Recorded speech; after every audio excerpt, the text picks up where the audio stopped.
Estudo do Evangelho de Jesus, livro de Atos dos Apóstolos, capítulo 8 de Atos. E também Saulo consentiu na morte dele, e fez-se naquele dia uma grande perseguição contra a igreja que estava em Jerusalém, e todos foram dispersos pelas terras da Judéia e da Samaria, exceto os apóstolos.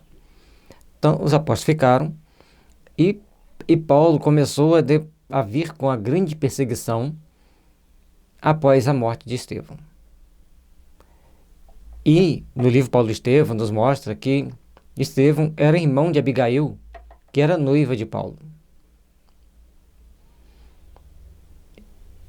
Mais tarde, Abigail vem a falecer e Paulo começa a ver que Jesus entrava na vida dele de uma forma muito profunda, muito transformadora, causando-lhe alguns remorsos, algumas situações bem delicadas. E uns varões piedosos foram enterrar Estevão e fizeram sobre ele grande pranto. E Saulo assolava a igreja, entrando pelas casas e arrastando homens e mulheres, os encerrava na prisão. Mas os que andavam dispersos iam por toda parte anunciando a palavra. E descendo Filipe à cidade de Samaria, lhes pregava a Cristo. Quanto mais Saulo perseguia os cristãos, mais eles dispersavam. E quando eles dispersavam, eles ensinavam o cristianismo. Explicavam para eles como que era o cristianismo e como eles produziam muitos fenômenos, as pessoas criam. E Paulo prendendo os cristãos, perseguindo atrozmente com todos os cristãos, e inclusive invadindo casas com muita tenacidade, com muita vontade, defendia o mosaísmo como um fulgor fora do comum. E as multidões unanimemente prestavam atenção ao que Filipe dizia, isso na Samaria, porque o viam e viam os sinais que ele fazia. Pois que os espíritos imundos saíam de muitos que os tinham, clamando em alta voz, e os muitos paralíticos e coxos eram curados. E havia grande alegria naquela cidade. É importante nós entendermos que os fenômenos espiritualistas sempre espiritualizam as pessoas. E como Filipe produzia fenômenos vários com a sua mediunidade doada pelo Cristo, com poderes enormes, ele então curava os paralíticos, curava os coxos, e aqueles possuídos de espíritos imundos também ele curava. Então alguns apóstolos ficaram em Jerusalém, mas Filipe desce para fazer um trabalho mais amplo na região de Samaria. E estava ali um certo homem chamado Simão, que anteriormente exercera naquela cidade a arte mágica, e tinha iludido a gente de Samaria dizendo que era uma grande personagem. Então Simão, ele tinha o domínio de algumas artes transcendentes, procurava com aquela mágica envolver as pessoas, e os mágicos sempre produzem fenômenos que, conforme está ali, ilude as pessoas. Um ilusionista, ele cria aquela sensação e as pessoas eram dominadas por ele recebia uma boa grana por isso. Ao qual todos atendiam, desde o mais pequeno até o maior, dizendo: este é a grande virtude de Deus. Então eles tinham que Simão tinha virtude divina, porque ele fazia mágicas. E as mágicas às vezes ajudavam as pessoas, às vezes descontraíam, e assim ele ia ganhando respeito, confiança, admiração e dinheiro. E atendiam-no a ele porque já desde muito tempo os havia iludido com artes mágicas. Então, tudo que ele pedia, eles ofereciam para ele, porque ele tinha esse dom de iludir as pessoas com as suas artes mágicas. Mas, como crescem em Filipe, que lhes pregava acerca do reino de Deus e do nome de Jesus Cristo, e se batizavam tanto homens como mulheres. E creu até o próprio Simão, e, sendo batizado, ficou de contínuo com Filipe, e vendo os sinais e as grandes maravilhas que se faziam, estava atônito. Ele não era mau. Portanto, que ele foi batizado, acreditou em Filipe, acreditou em Jesus, e passou a trabalhar de contínuo junto de Filipe, andava junto com ele, observando todos os sinais que ele fazia. Os apóstolos, pois, que estavam em Jerusalém, ouvindo que Samaria recebera a palavra de Deus, enviaram para lá Pedro e João, os quais, tendo descido, oraram por eles para que recebessem o Espírito Santo. Então, Pedro e João, lembra lá na parte do Evangelho de Marcos, Mateus, do próprio João, de Lucas, todos aqueles compromissos que Jesus ia ter, que precisava de alguma coisa mais transcendente, Pedro e João estavam juntos. Porque sobre nenhum deles tinha ainda descido, mas somente eram batizados em nome do Senhor Jesus. Então Filipe apenas batizava. Não tinha ainda dado a eles o poder do Espírito Santo, o poder dos espíritos puros, daqueles espíritos que já têm poder de manipular as energias e a matéria. Então, lhes impuseram as mãos e receberam o Espírito Santo. E Simão, vendo que pela imposição das mãos dos apóstolos era dado o Espírito Santo, lhes ofereceu dinheiro, dizendo.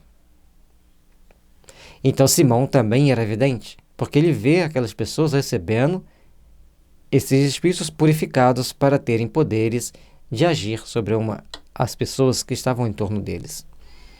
Dai-me também a mim esse poder, para que aquele sobre quem eu puser as mãos receba o Espírito Santo. Ele achou que aquilo ali era comprado, que poderia se comprar o dom tão sagrado de oferecer o Espírito Santo, oferecer poderes sagrados para alguém.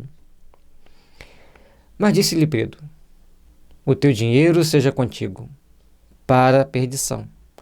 Pois cuidaste que o dom de Deus se alcança por dinheiro? Tu não tens parte nem sorte nesta palavra, porque o teu coração não é reto diante de Deus. Para se agir em nome de Deus, para fazer tudo em nome do Senhor, necessário se faz o desprendimento das coisas materiais. E como Simão achava que com o dinheiro comprava tudo, porque ele vendia seus dons anteriormente, então ele achou que poderia comprar de Pedro e João o poder de transformar as pessoas em senhoras do destino dos outros. Mas ali tinha que ter uma interiorização de valores, que não eram os valores monetários. Arrepende-te, pois, dessa tua iniquidade, e ora a Deus, para que, porventura, te seja perdoado o pensamento do teu coração. Além de não receber, ele tinha que orar a Deus para se arrepender, porque o que que aquelas pessoas estavam recebendo era algo muito sagrado. Só de pensar em comprar um dom sagrado, você tem que pedir a Deus perdão no seu pensamento e do seu coração.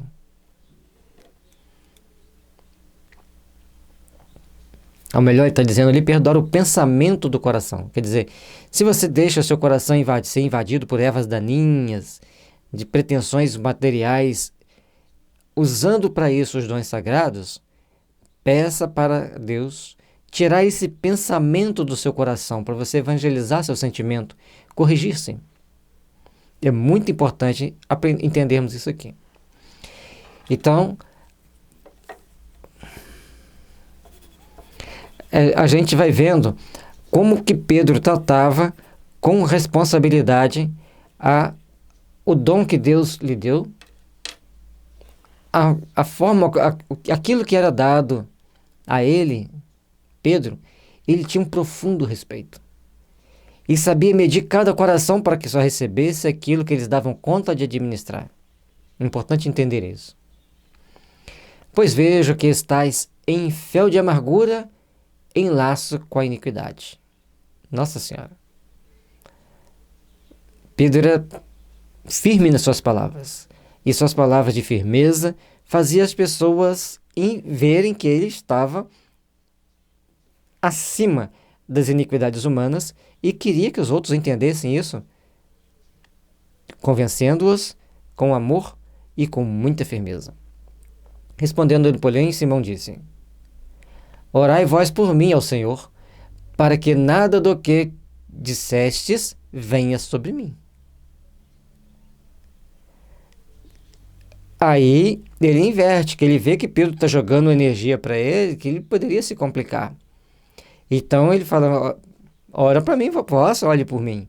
E peça para que isso que você está falando não caia sobre mim. Porque ele já estava se transformando. Ele tinha errado, mas ele já estava entendendo que ele tinha que se transformar. Tendo eles, pois, testificado e falado a palavra do Senhor, voltaram para Jerusalém.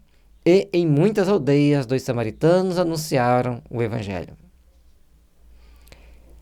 E Simão, né, ficou muito preocupado com as palavras de Pedro. E uma coisa importante, à medida que você vai se purificando, as suas palavras passam a ter mais peso. É muito importante isso.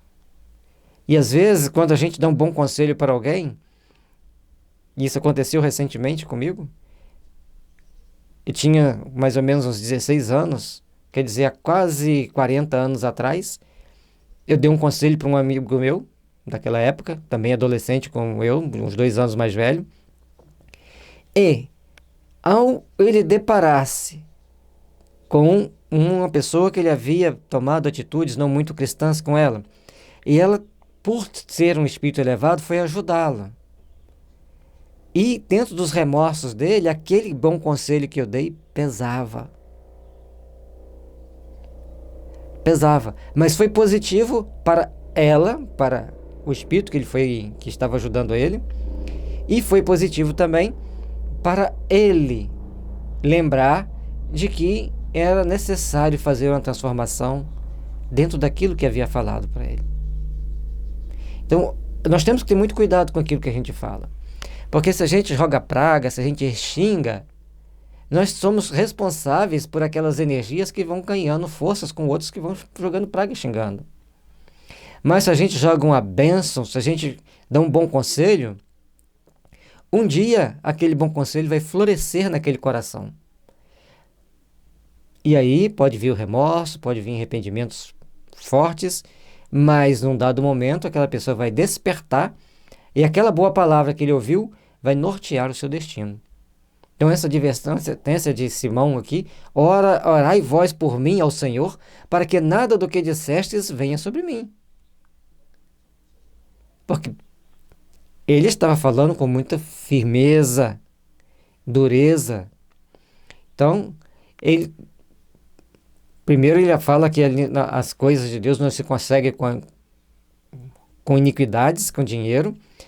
Pede para ele pedir Deus para perdoar o pensamento do seu coração e fala que ele está cheio de fel, amargura e de iniquidade. E ele era muito inteligente, muito perspicaz, ele fala, olha, a minha parte eu estou fazendo e vou fazer mais. Agora eu peço que você faça por mim. Quebre essa energia que você jogou para mim. É importante entender isso. Cuidado com a energia que você joga sobre os outros.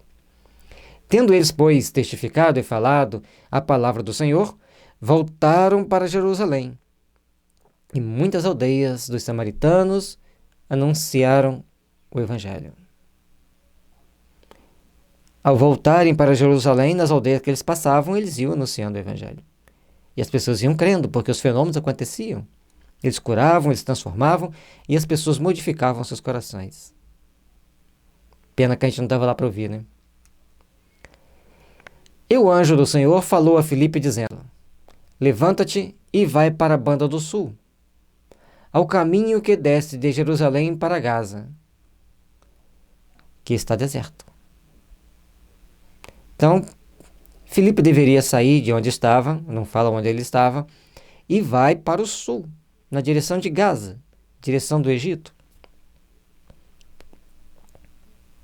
E lá está tudo deserto. Ele levantou-se e foi. Olha que interessante, o Espírito pedia, eles não questionavam não, saíam e iam. Eis que um homem etíope, eunuco, mordomo-mor de Candace, rainha dos etíopes, o qual era superintendente de todos os seus tesouros e tinha ido a Jerusalém para adoração. Então, o Espírito manda ele ir, mas não fala o que ele ia encontrar. E ele encontra um etíope, um homem etíope, cheio de virtudes. Eunuco era aquelas pessoas que dedicavam-se ao outro plenamente. E ele era o superintendente de todos os tesouros da Etiópia. E foi em Jerusalém para adorar ao Senhor. Então não era uma pessoa qualquer. Regressava e, assentado no seu carro, lia o profeta Isaías. E disse o Espírito a Filipe. Olha, se o Espírito disse a Filipe, Filipe era médium. Ele via e ouvia. Então a mediunidade aqui em Atos dos Apóstolos está em várias partes. Simão, se Simão via que os Espíritos chegando, Simão era médium, vidente. E aqui Filipe está claro que se o Espírito chega para ele e fala, então ele viu e ouviu. E agora o Espírito diz, antes o Espírito disse para ele ir para o sul, agora diz para ele, chega-te e ajunta-te a este carro. E correndo, Filipe ouviu que lia o profeta Isaías e disse: entendes tu o que lês? O rapaz poderia dizer assim, que prepotência essa sua, né? Mas ele foi humilde. E ele disse: como poderei entender se alguém não me ensinar? E rogou a Filipe que subisse com ele e com ele se assentasse. Então, assenta-te aqui ao carro comigo e vamos continuar nossa viagem. E você vai me explicando, Isaías. E o lugar da escritura que ele lia era este: foi levado como a ovelha para o matadouro, e, como está mudo o cordeiro diante do que o tosquia, assim não abriu a sua boca. Relatando como Jesus se portaria diante das autoridades no momento do seu julgamento. Ele estava ali como uma ovelha que vai para o matadouro e nenhuma palavra, como um cordeiro diante dos que os tosquiam. Silêncio. Mudo. Apenas observando a decorrência dos fatos. Na sua humilhação, foi tirado o seu julgamento. E quem contará a sua geração? Porque a sua vida é tirada da terra. E aqui estava falando exatamente de Jesus e como ele seria conduzido pelas autoridades entre aspas, né? Conduzido por essas supostas autoridades, feito um julgamento pelos cocos, baseado muito mais em notícias falsas e mentiras do que na realidade, e foi condenado à morte, portanto foi retirado da terra. Vejamos. E respondendo o eunuco a Filipe disse: rogo-te, de quem diz isto o profeta? De si mesmo ou de algum outro? Aquela dúvida para o eunuco, para Filipe, era bem claro. E ele queria entender a quem se referia. Então Filipe, abrindo sua boca e começando nesta escritura, lhe anunciou a Jesus. Ou seja, abriu a boca, falou fluentemente sobre a inspiração do Espírito, que procurou esclarecer aquele etíope. E indo eles caminhando, chegaram ao pé de alguma água. E disse o eunuco: eis aqui a água, quem impede que eu seja batizado? Ele transformou-se, entendeu a mensagem do Cristo e pediu para ser batizado para estar sentindo-se mais acolhido pela mensagem do Senhor. E disse Filipe: é lícito se crês de todo o coração. E respondendo diz: creio que Jesus Cristo é o Filho de Deus. Uma das coisas que era necessário para ser batizado era crer que Jesus Cristo é o Filho de Deus. Que Jesus Cristo é o seu primogênito que veio aqui na terra para nos ensinar o caminho do bem, o caminho do amor. Mas hoje não precisamos do símbolo do batismo. Precisamos batizar o nosso coração. Lógico, respeitamos quem batiza. Mas precisamos batizar o nosso coração com os bons sentimentos, com os bons ideais de amor e de paz. E mandou parar o carro e desceram ambos à água, tanto Filipe como o eunuco, e o batizou. E quando saíram da água, E é interessante entender que eles param, descem, vão até a água e o batizam. Sai da água. Filipe cumpriu a missão, o que acontece? E quando saíram da água, o Espírito do Senhor arrebatou a Filipe e não ouviu mais o eunuco. E jubiloso, continuou seu caminho. E Filipe se achou em Azoto, e indo, passando, anunciava o evangelho em todas as cidades, até que chegou a Cesareia. É interessante que ele estava ali e pareceu algumas dezenas de quilômetros mais à frente. Teletransportado. Olha o poder desse espírito que anunciava a Filipe, que caminhava com Filipe, e o potencial mediúnico de Filipe, porque ele foi num átimo de segundo. Tchum.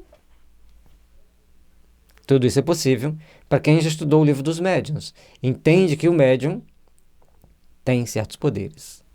Rochester, em alguns de seus livros, traz poderes incríveis. Quando relata a vida de José do Egito, no seu livro Chancela de Ferro, quando relata a